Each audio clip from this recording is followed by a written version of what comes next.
Uh-huh. Oh, hi. This is new for me. Okay. Welcome, everybody. My name is Sonya Chowdhury, and I'm Chief Executive of the UK charity Action for ME. We're a charity that provides support now while taking action to secure change for the future. We provide direct information, support, advocacy, and healthcare services to people with ME and their carers, as well as working to raise understanding of ME and accelerate research. This event is being recorded, but just to reassure you all in the audience, you're not visible. It's just me and Stuart. And we will make sure that the recording is available soon on the Action for ME YouTube channel. So if you haven't got the energy to watch it all this evening, or you want to watch again or share it with others, then you'll be able to do so. So I'm really delighted to host another book launch event with Stuart. This evening is an additional one to Stuart's tour, which he's really kindly put on, especially for those people unable to make the others in person. In a moment, Stuart reads some excerpts from Nobody's Empire, which has received rave reviews, including from the Times, which described it as memorable as it is moving. And this book can be found by Faber, the publisher, but also on Amazon and various other places. The excerpts will be followed by an in conversation with me, and then there will be an opportunity for you to be able to ask questions. And you can do this by posting in the questions chat. You should have a little picture at the bottom of your screen, or by swiping it if you're on an iPad. You can type in the question, and a bit later on, when we come to the Q&A, I'll be able to see those and we'll be able to put them to Stuart. And we will try and get through as many as possible for you. But before we begin, I'd like to thank Stuart, whose creativity, perseverance, and humility has brought this novel to life, the publishing team, and everybody behind the scenes, and of course to you for joining us this evening. Nobody's Empire is an autobiographical novel by Stuart, who currently lives in Glasgow with his wife Marissa and two sons, Denny and Nico. And I suspect that's where Stuart is this evening for us. Stuart's already had a really accomplished career with his indie band Belle and Sebastian, with whom he's had 12 albums, along publishing his memoir, The Celestial Cafe, in 2010, and God Help the Girl, a film which he wrote and directed. As many of you will already know, in the late 80s, Stuart became ill with myalgic encephalomyelitis, or ME/CFS, and had to take 7 years out of work. And Nobody's Empire provides an insight into the impact that ME can have, as well as many other aspects of Stuart's life and experiences. And we'll have an opportunity to talk a little bit more about that afterwards. But first, let me hand over to Stuart, who's going to read to us. Thanks, Sonia. Um, Hi everybody. I hope you're in a nice, relaxed, cozy environment. It's so different to the events obviously that we did before, but I think readings lend obviously to this sort of environment. So I thought I would start um with the apart from the middle of the book. Um, and this is when the main character Stephen, he's had ME for about 2 or 3 years by this point, and he's actually been through a rough time mentally as well, um, and had a bit of a breakdown. So this is the first time he sort of gets to meet a psychiatrist, which is, in this day and age is quite rare, but back 30 years ago it was actually easier to get an NHS appointment with a psychiatrist. But at the same time, he's obviously trying to breach the gulf of understanding. So here we go. I finally got in to see Dr. Doshi. My case had been moved up to Glasgow, and I had specifically requested Dr. Doshi on the recommendation of Carrie. She hung out on the campus of the big psychiatric hospital just a mile or so from my house. So, how are you feeling today, Stephen? She asked from behind the desk. Nervous, I said. Actually, I feel okay right now, but on the whole, I often feel nervous. And what is making you nervous? I would say nothing in particular. I'm just nervous. I'm nervous when I wake up and nervous when I go to bed. She looked down at some papers. When did your ME start? She asked. Wow, she said ME. She's actually asking me about it. 3 years ago. And what sort of help have you had so far? I got some income support and some housing benefit. She looked up at me. I meant, what sort of help with the ME itself? Like treatment, support, that kind of thing. Nothing. Nothing. She asked, what about your time in hospital? Well, it helped me. I put some weight back on and got out of bed, and I sat on a chair instead. I replied, trying not to sound surly. Did they address the ME at all? She asked. Whenever I mentioned it, which became never, they gave me a look as if I was talking about a magic land. A magic land, she repeated, eyebrows raised. They just looked at me like I was talking about something that never existed. Some of the nurses, I would say one and a half of the nurses, student nurses, in fact, were sympathetic towards it and me and seemed to accept that it was a thing for me, but no one else. What about Dr. Simpson? I would say, especially Dr. Simpson was skeptical. In fact, he was completely dismissive, and you could tell that was trickling down to everybody else. What do you mean, trickling down? I only saw him about twice the whole time I was there because I was getting on okay with the regime that they set for me. But I was getting better despite him and his regime, not because of it. I'm pretty certain that during the little meetings they had, he passed me off as delusional to the staff and ward sisters. And that was it. I mean, that's what happens, isn't it? You set the tone for things. The psychiatrist is boss, right? Dr. Doshi paused and seemed to withdraw a little bit. I don't know the individual circumstance of every hospital, so couldn't really comment on this instant, she said. I then realized that I was doing the same thing to her that I had got used to doing to other people in her position. No matter how justified my position was, I was attacking her and I was in danger of losing her interest. Dr. Doshi, I said, yeah, I'm not mad, you know. I didn't say you were. I mean, I'm a bit affected by everything and I went a little bit mental a few months ago, but I'm not mad.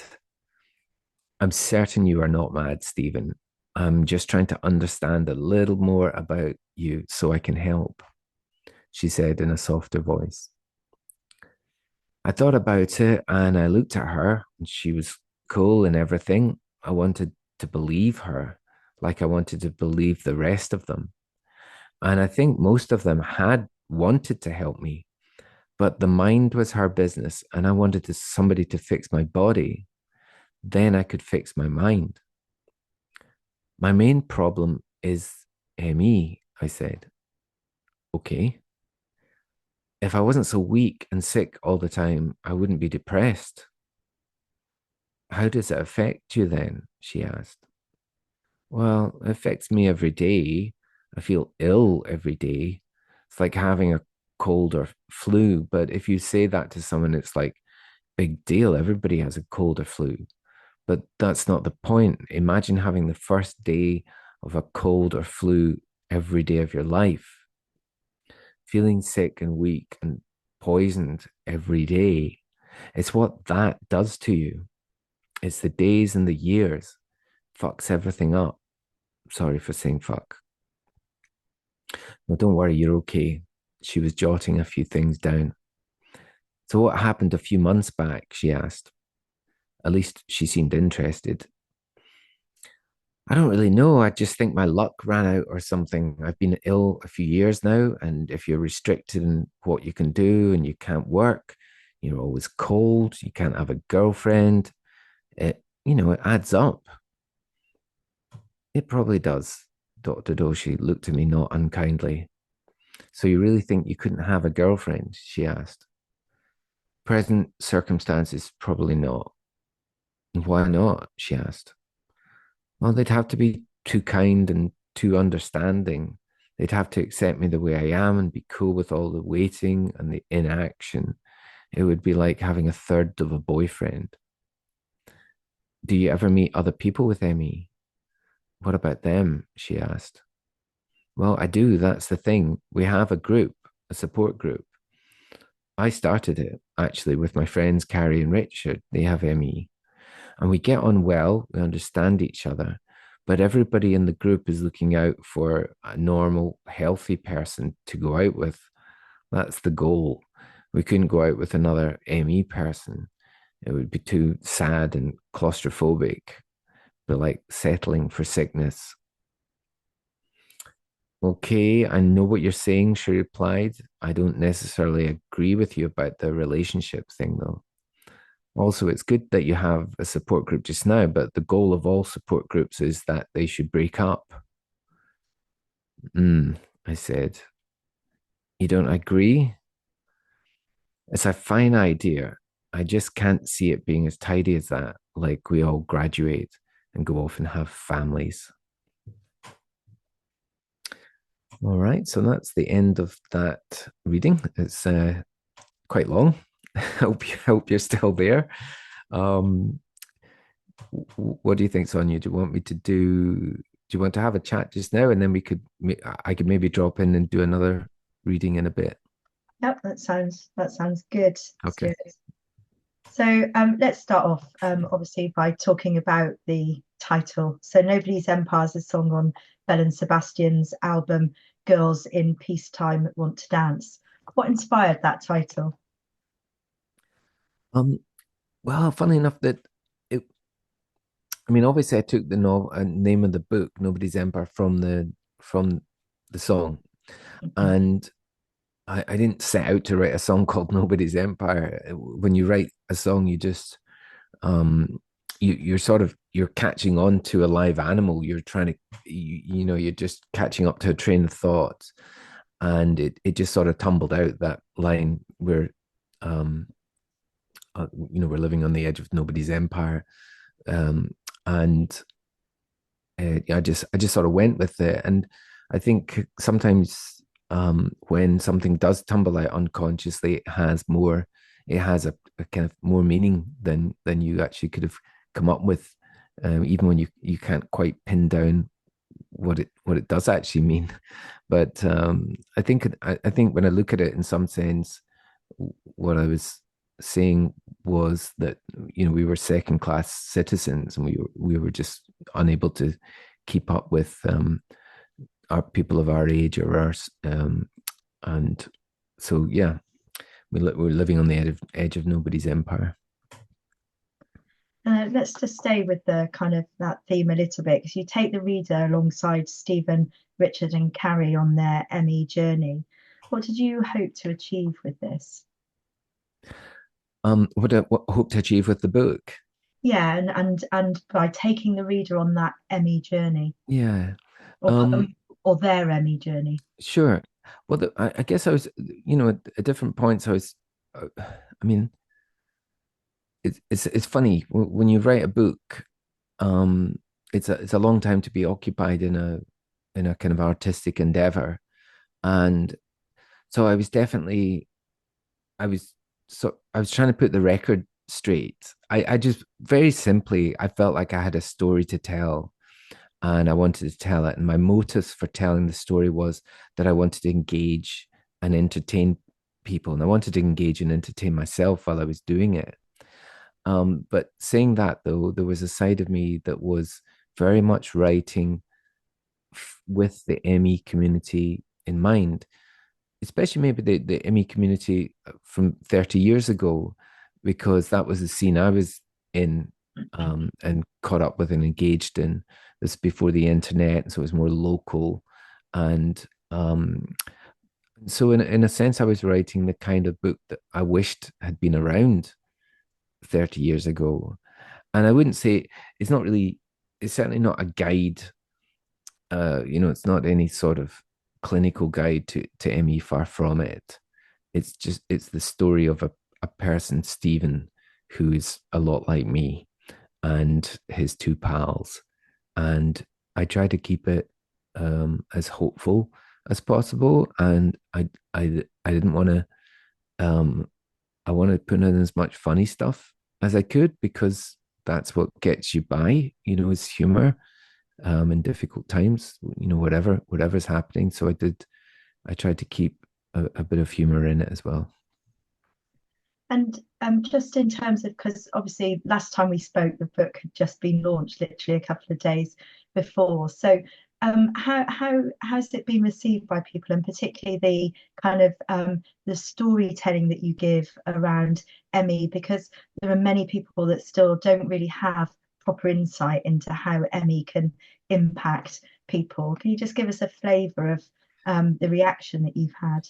Yes, I mean, I think it's funny because the book it's slow so far. The book is actually it's gone on to a second reprint, which is terrific, which is a good start.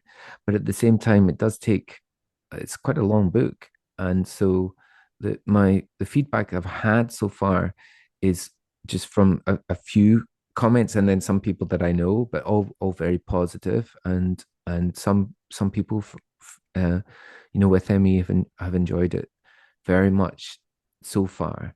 So there's that, but I'm expecting as the kind of year goes on, and as the paperback comes out, and as the American, it comes out in North America in January. I think as it keeps going, I'm hoping that um, there'll be more feedback, maybe a little bit more debate, that it'll maybe create a little bit of heat around the subject, and that some good might come of it, and that also I can actually in the process I can learn more about what's happening right now with Emmy. I'm guessing it must have taken a lot of courage to write the book. And you're not just telling Stephen's or your own story, but you're telling it through the eyes of Stephen, but also the others as well. How did you find writing it? Well, I really I really enjoyed it. It's the first novel I've sat down to write, but I did I guess I first sat down to write a long form thing about, you know, actually 10 or 15 years ago, and I wrote a movie. And at that point, that was when I got characters talking in my head, and I got comfortable um, writing through characters. And it's a funny thing that even though the main people that are in the book, they're all represented by real life people. At the same time, I'm taking a step away from real life, and I am writing them as characters, and I'm making up a lot of most of the conversations actually, or just taking a seed of a conversation I remembered and then developing it. So that I'm comfortable doing that, and I like doing that. That's the sort of fiction aspect. But then the funny thing is, I think through fiction, somebody once said that you can sometimes gain more truth through writing fiction.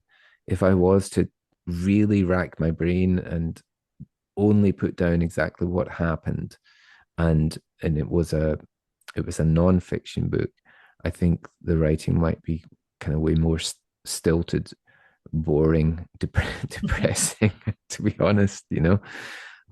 So I think um this was nicer to do. And you mentioned that Carrie and Richard were reflective of people in your life. Can you tell us a bit about them and who they're based on? Yeah, well, Carrie is certainly based on my best friend Kira. Just changed around a couple of letters there. And Richard's based on my friend Michael. And um, I mean, this is kind of laid out in the book, but um, very, I practically, I think I meet Kieran page one or page two of the book, um, and I remember what happened was my first sort of major relationship. I'd sort of um I'd been in hospital and I'd heard about this other person. This only just heard about this one other person who had ME, Kira, and she was in Glasgow and she also was in hospital at that time. And I remember my girlfriend sort of finishing our relationship and saying that you're just going to have to be friends with Kira or something like that. And it, there's somebody I hadn't even met.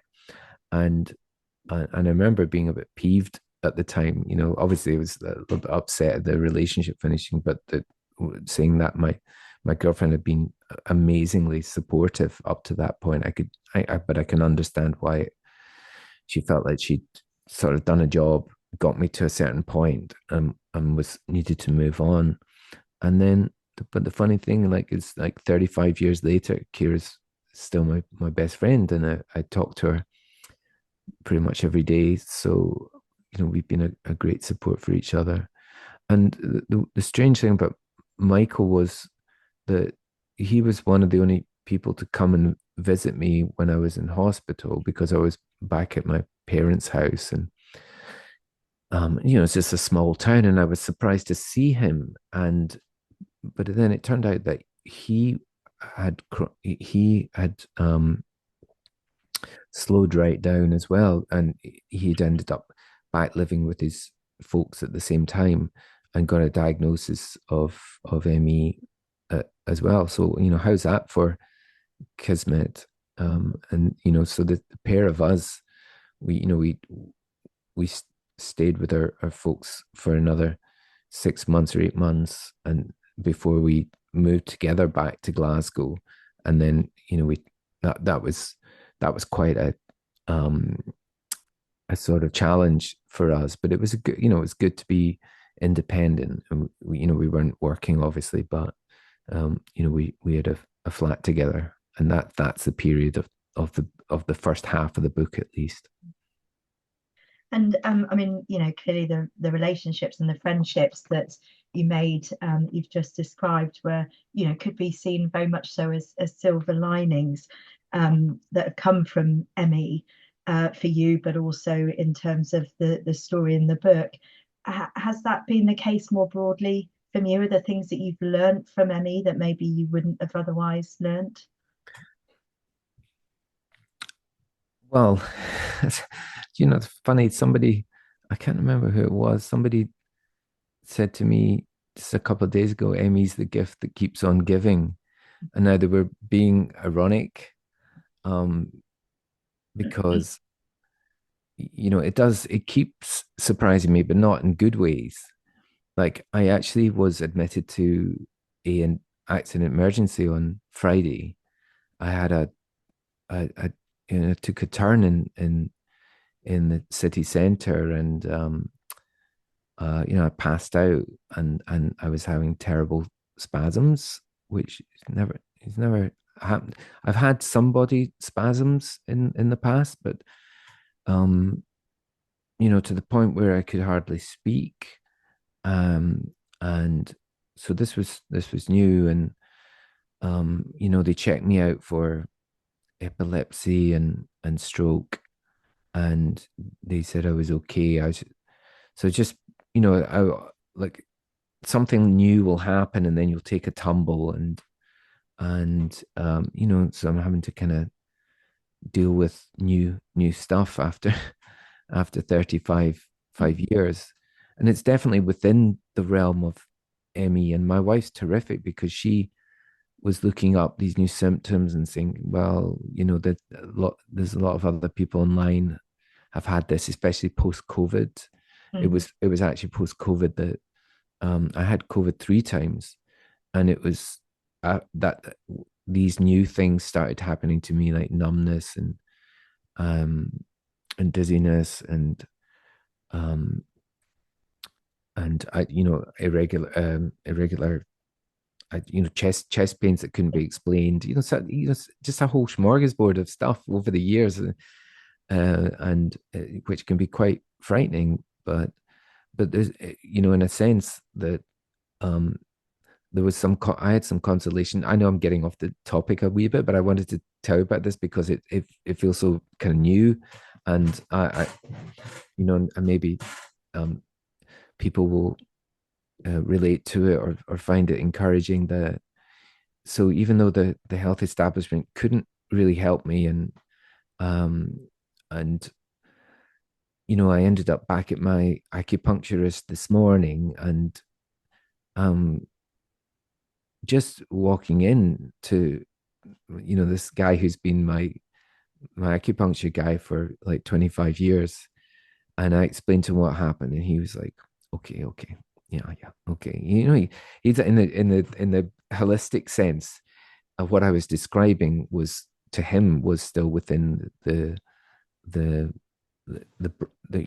brackets, or it was still within the experience of what he understood to be ME, and it was very comforting to and I do find that acupuncture in a small picture sense can help with lots of things, although it's that fundamental thing about giving you more energy I've that's a is is a very tricky thing that you or you just sometimes you just have to accept what you get in the good times. And I'm sorry to hear about the experience you had, and certainly the sort of symptoms. We've heard a number of stories and experiences from people, particularly post COVID, along the lines that you've shared. And actually, there was a question that came in advance that where I'll read the whole question, says there's a bit of context, but this person says, in a recent interview you mentioned you don't read much these days but prefer to use spare pockets of time for spiritual practice, and I think you mentioned meditation.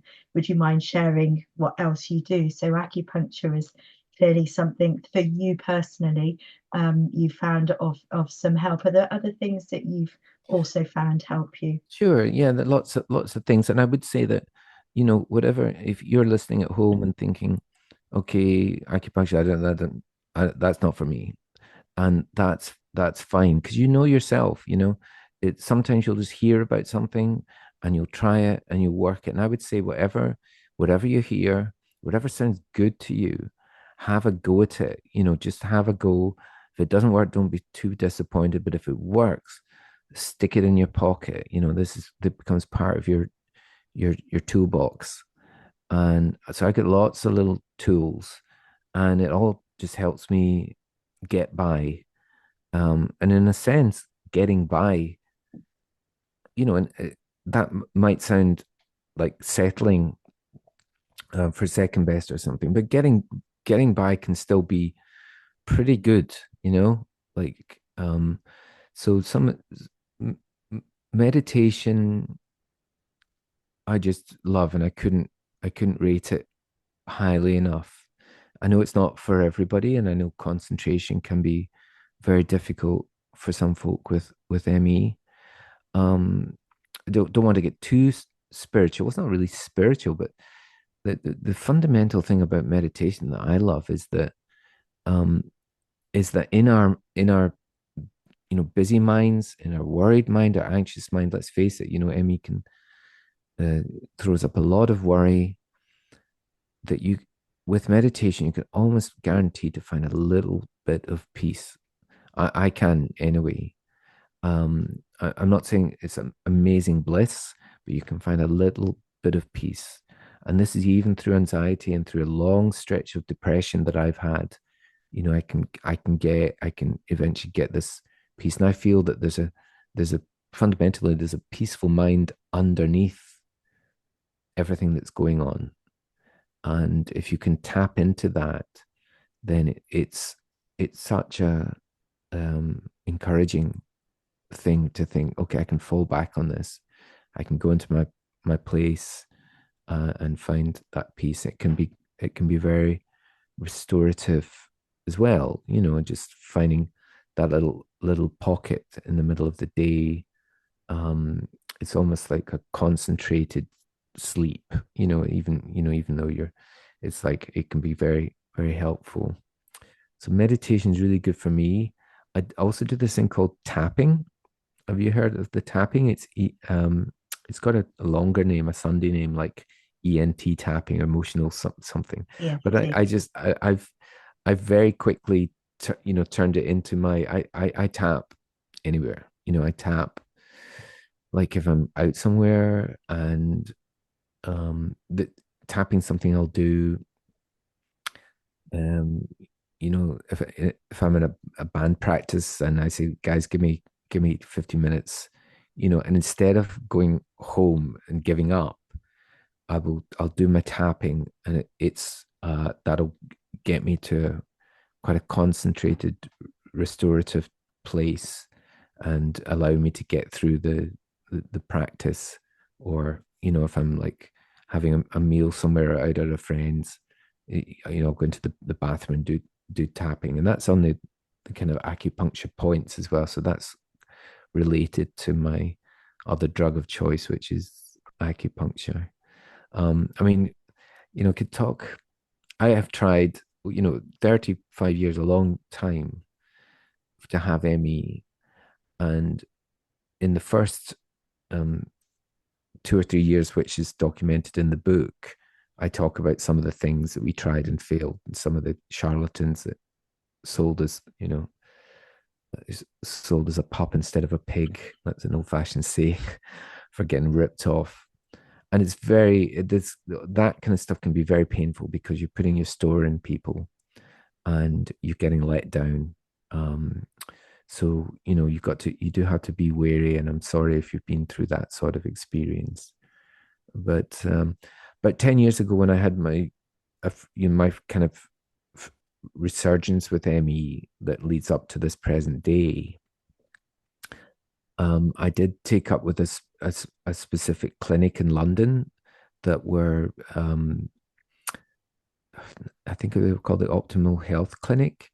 And um, I said to myself, right, I'm gonna do everything they asked me to do. I'm gonna do all the tests. I'm gonna go really deep. I'm gonna give myself the time, because I'm lucky that I had, some income so that I could do the test, because I know these tests are expensive. And I thought I'm going to do everything. And I had a great clinician, terrific, and really into the nuts and bolts of what is happening in the body, what's happening in the cells, what's happening with all the processes. Very much focusing on diet and diet and rest and all, but looking at bloods, doing lots of blood tests, peeling back the layers of the onion. Um, leaky gut, and I tested positive for all that sort of stuff, and um, but even after doing this for a couple of years, in the end, I said, look, I haven't made enough. I don't know where this is going. We're peeling back the layers of the onion, and I'm seeing more layers.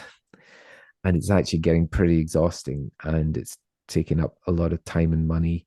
And I'm not sure. I think I wanted, at that point I was thinking I really need to just focus on my sort of spiritual aspects, and just kind of mind over body aspects, and just different things, just big picture stuff to get me better rather than looking small. I wish they would, obviously, we wish they would find something. Every time they've been talking about mitochondria for 35 years, um, and it's being the little energy cells in the cells, but haven't made any real progress. And actually, as I was listening to you talk then, and this was a question I asked you in at the event in Bristol, you used the sentence "happy in my solitary place for now," which just struck me. And at the time when I read the book for the first time and the second time, and as you were talking, that sentence was just really resonating again. I can really get a feel for how meditation and acupressure seem to help you, and that where that sentence may have come from. So it's a very, very powerful sentence. Well, we don't. I mean, we're not islands, and but at the same time, we do have to. A lot of time, you have to be get comfortable with your own company. I do find. I mean, I'm in the position. I find my own family like a real challenge to be around because even I just like I'm very very sensitive to noise and disruption. I just go at a certain pace, and so the piece I know that for the folks out there, the peace that you crave is not always right there, and it's a challenge sometimes to find yourself, especially when you first get ME, is to negotiate a circumstance where you're comfortable, to sort of get rid of some of the noise and find a place where you can. It's so important to find a place that you're comfortable, you feel safe, Mm. and from that safety um, you can go forward, and it really helps. Obviously, that if you have um, a collaborator, if you have a partner or a friend or a parent, or even better, somebody in the medicine community that can take the journey with you. Um, in the absence of uh, real medicine, or um, a straight diagnosis and a path to recovery, like in many other conditions. In the absence of that, I don't think it's too much to ask that we have understanding Mm. from the the medical community, um, because in the absence of anything else, it's such a big thing. Um, and that is something. I mean, that's something we can do, or it's something that can be done. And Mhm. surely, if something can be done to help people, it should be done. Uh, just I just sometimes feel. Remember when I got sick at first. I mean, I didn't document this in the book because I didn't want to document the downward spiral, the 2 years that when I was getting worse, because it was too depressing for me to write about.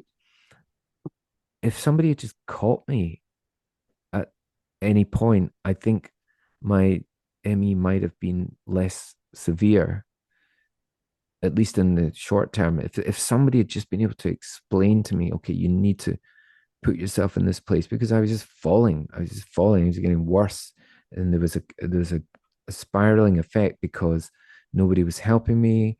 I was It was kind of low grade panic. The things that I was doing to try and get better were not the right things. So it's um, an understanding, somebody who understands and can tell you, you need to do this. You have this thing. You need to do this. You need to get yourself into a position of safety. Then you can move forward.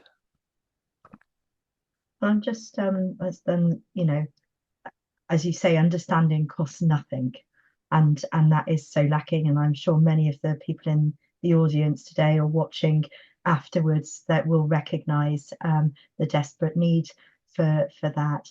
We've got quite a lot of questions that have come in. I'm just wondering, maybe did you want to do another reading before we take some of the questions from the audience, or do you want to stick with the questions? I'm conscious of your energy too Yeah, this I'm okay, and I'm quite happy just to. Do you know what? Let's just. Why Okay. don't we do some questions, Yeah. and it's quite nice to kind of, it's a different sort of vibe, and let's. I'm yeah, let's do some questions.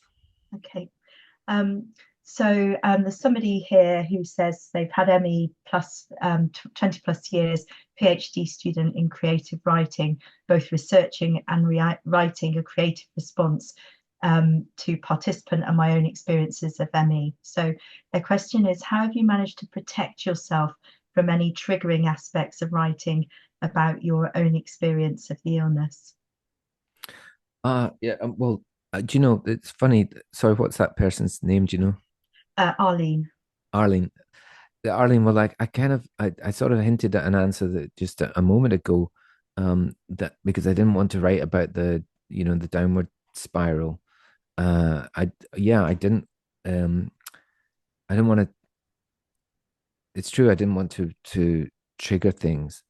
At the same time, though, I didn't want to hold back on the experience, and there are some dark, passages and things, some bad stuff that certainly happens during the course of the book. Um, Luckily, when you look back, and you might find this in your life that when you look back with a distance long enough, it is you do put on rose tinted specs. It's a fact that you can look back at these terrible things that happen to you, life changing stuff. But the weird thing is, if you come through it, sometimes you look back with a fondness upon this stuff that really changed you.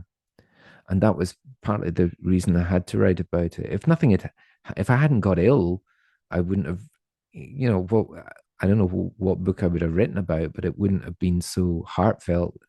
That stuff is important. I wished it would stop happening, and I wish it would stop happening to you guys. But I was quite comfortable writing. It felt like a long enough time that I was comfortable writing about it without being triggered. I guess that links into what you were saying earlier as well about having a place of safety.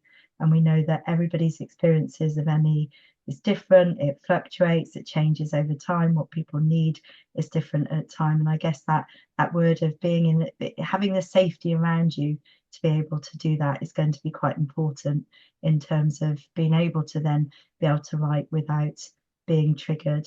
And just sort of linked along those lines, there's a question from Ruth who says, writing a novel takes a lot of energy and commitment. How do you balance that with managing your energy and yet keep focused on the writing too? All advice welcome. Yeah.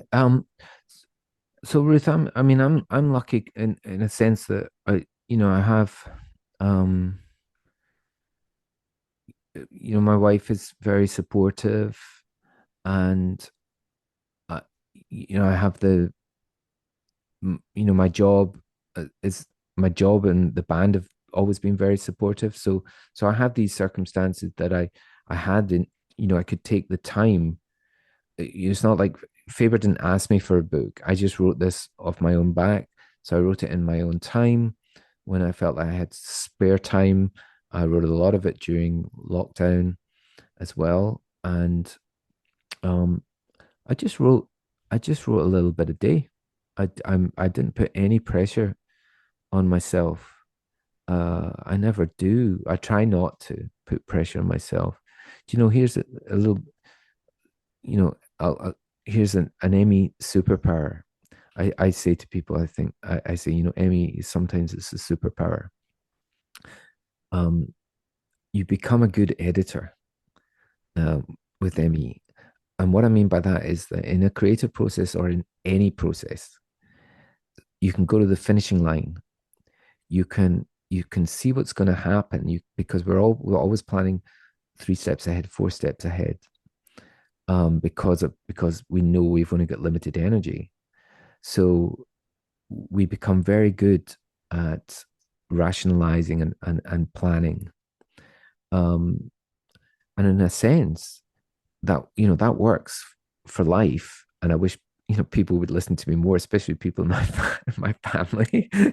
Because I'll say, okay, this is going to happen the weekend. We shouldn't go here. I'll say this is going to be a disaster. And it yeah, anyway, but in a positive way, what was good in creativity is that um, even in songwriting and for the book, I know that I only have so much energy, so I just work on what's in front of me, and I sort of work small, but it works for me. And even when I started writing tunes, I would write very simple tunes that you didn't even have to write down, tunes that were like nursery rhymes.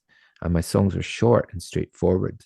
And that, I think that was part of the ME kind of editing brain, just keeping it simple, just like, just cut to the chase, give me the basic information.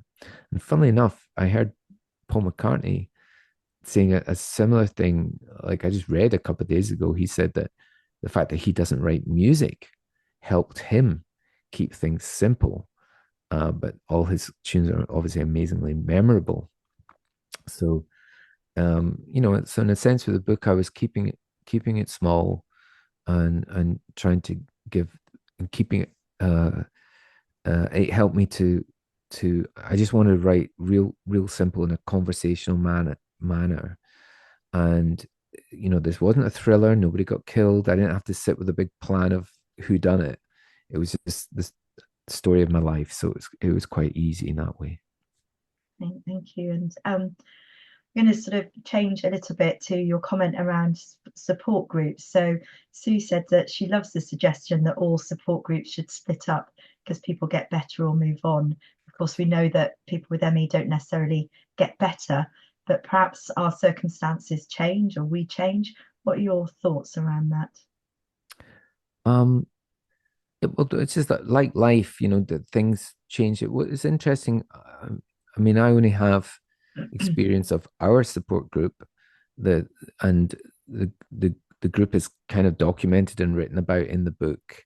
There was maybe a dozen of us in the West End of Glasgow, and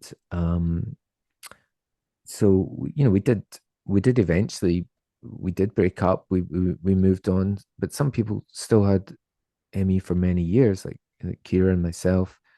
We just got to different places. Some people did get better. Mhm. So um, I think that you shouldn't force it. And I'm not sure we could really have a reunion or anything, but the people that were closer stayed close. So, but I know things are different now. You're more likely to meet people online, and actually maybe you might actually stay closer to them by being online with them. And certainly for a number of comments and questions, Action for ME does have an online forum, both for adults and a separate one for children and young people, and it's very active as well. There's also a few questions around symptoms and problems with noise sensitivity. You can contact the Action for ME team if you want some information or support. And we also have our healthcare services and informations available on the website, but also you can phone or text us as well. Several comments around why on earth is there so little understanding from the medical community, and the challenges that are associated with this. But we've got one question here that says, how do we get your book made into a film? And that's from Sheena. Well, Sheena, if you think it would be a good movie, um, I've got a friend Richard who's actually already sort of uh, agreed, sort of bought the rights to the book, and we are chatting about even maybe turning it into a TV show, like a six part. We thought it would be, we thought it's funny, we broke it down the same way into six parts, and thought it would be quite a nice way rather than just a movie, um, to let it breathe a bit more and but the tricky thing though is always, as you can imagine, Emmy's not very dramatic. And although I think I could see a way to do it, it doesn't, it's not the sort of thing that has television executives jumping jumping out the screen, to throw a lot of money at. So, and but I at the same time I want to stay true. I would hate to just sign off on the book and then somebody turn it into a movie or a TV show and then just take Emmy out of it, which they would, they would turn it into something else a bit sexier. So, but watch the space because I would love to do it. I think it could work. It would just be a little bit more. It certainly would be slow, slow TV. But for people like us, that would be quite nice. Thank you very much. And you really highlighted the challenges, and not that we can say too much, but there's a person who's interested in making a documentary that we've both spoken to, and the challenges of being able to get something picked up for mainstream media I mean, it's huge, but actually, trying to find creative ways around that would be fantastic. And actually, Sheena's just echoed that in her comment. We've also got somebody, Claire, who said, just want to say this is all in capitals. Thank you to Stuart. Oh, thank you. And thank you to Stuart for writing the book. And hopefully it'll get more people to understand Emmy. And although she's just read the beginning, it's a terrific book, even if you've not got a special interest in Emmy. So, I mean, yeah, as somebody who's been in the Emmy field for 12 years and more than 12 years and a mum of a child with Emmy, I found it incredibly interesting. And everybody's story is very different. So hopefully there'll be an opportunity to get that out there, not just through your book, but also through some kind of TV show. Karen said, I saw the tour this year and it was absolutely wonderful. She admires your energy level and was really wowed. How do you sustain your energy during such a long multi-city tour? And do you find the author tour a bit easier or more difficult? And the Well, BNS bit, Bell and Sebastian, yeah. don't know, sorry. I, I mean, I'm very well looked after, when I'm on tour and they kind of cushion me, they put me in a little bubble and they put me on the stage and then they cart me away afterwards. But and I'm very lucky in a sense that I have found the thing that makes my energy flow better than anything else. I was born to do music. Um, it just feels like yeah, I'm really lucky. I just hope that for at least some of you that going through this experience, you might find the thing that is really right for you by chance. Because there's no going back. I mean, even if you get back to your energy level that you were at before, which I never got anywhere close, but even if you get back, there's no going back in your life. This thing has happened to you. The only way is forward. Um, so I'm very lucky. In some regard, I it's a high wire act. I had a terrific year. So thankful for it. I loved the shows and I loved the book events. But I kind of got found out a little bit, like on Friday. Because ever since I came home, my body, I could tell, on a different level was going, okay, you, you really need to. It's like my, see, my brother and my dad, they both worked on ships. They were engineers, and every winter the ship had to go into dry dock for essential repairs, essential maintenance. So the essential maintenance part, it caught up with me big time. I was like, when I started slowing down, my body, everything caught up with me, and and I had that real, bad turn on Friday. So yeah, it does.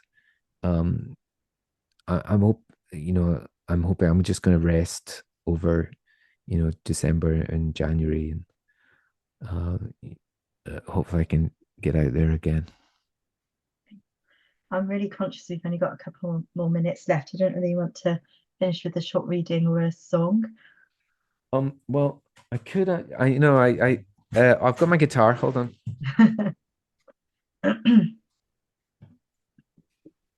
Well, Um, just while you're getting ready, Kelly said that she's hoping to see you in a couple of weeks' time in Leith, and she's very exciting because it's her first actual social outing of the house this year. So, Kelly, I hope you have an amazing time oh, where's that? at Leith. She Uh, said she'll be the one in the wheelchair, maybe a few. listen, I had to cancel. I just wrote today to the guys for the Edinburgh event, and I'm so sorry. I had to cancel that one just because of what happened at the weekend. So but I'll see you again soon. I hope that was at least you know the reason why it hasn't become public yet. But listen, go to that event will still be terrific. It's sold out on. It would sell out anyway because the guys, Withered Hand are playing the house. It's an annual thing, so I'm sorry I'm not going to make it this time.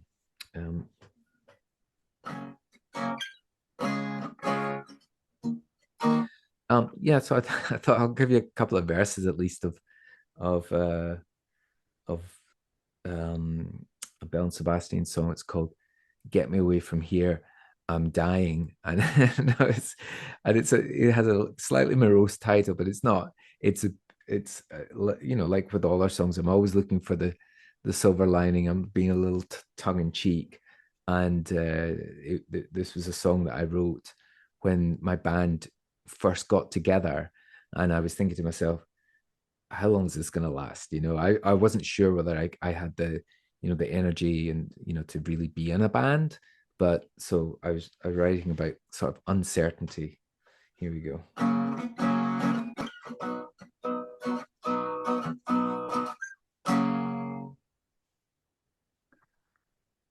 Thank you, Stuart. My neighbors probably. I was waiting to hear like a thump in the wall. I don't usually, I don't usually sing in the kitchen. Well, I hope they enjoyed it as much as we Yeah. did. And I'm going to finish off by reading something that Sally wrote because I couldn't have said this better myself. Stuart, you're such an important person pushing boundaries like this for people with ME. I've loved your music all my life before I had ME or knew you had ME. Your natural talent while navigating your chronic illness gives me motivation to keep going with my creative writing and to trust my unique perspective on life due to ME. The fact that Faber backed this makes me so happy, but it is your multi talent that helps change perspectives. That was So, brilliant. Thank you, Stuart, Sally. yeah, that's beautifully written. So thank you, Sally, and thank you to everybody that's joined us this evening. We will get the recording up onto Action for ME's YouTube as soon as possible. And please do share it with others and enjoy watching it again. Have a good evening. Thank Thanks, you. Sonia. Bye bye. Bye, Bye. everybody.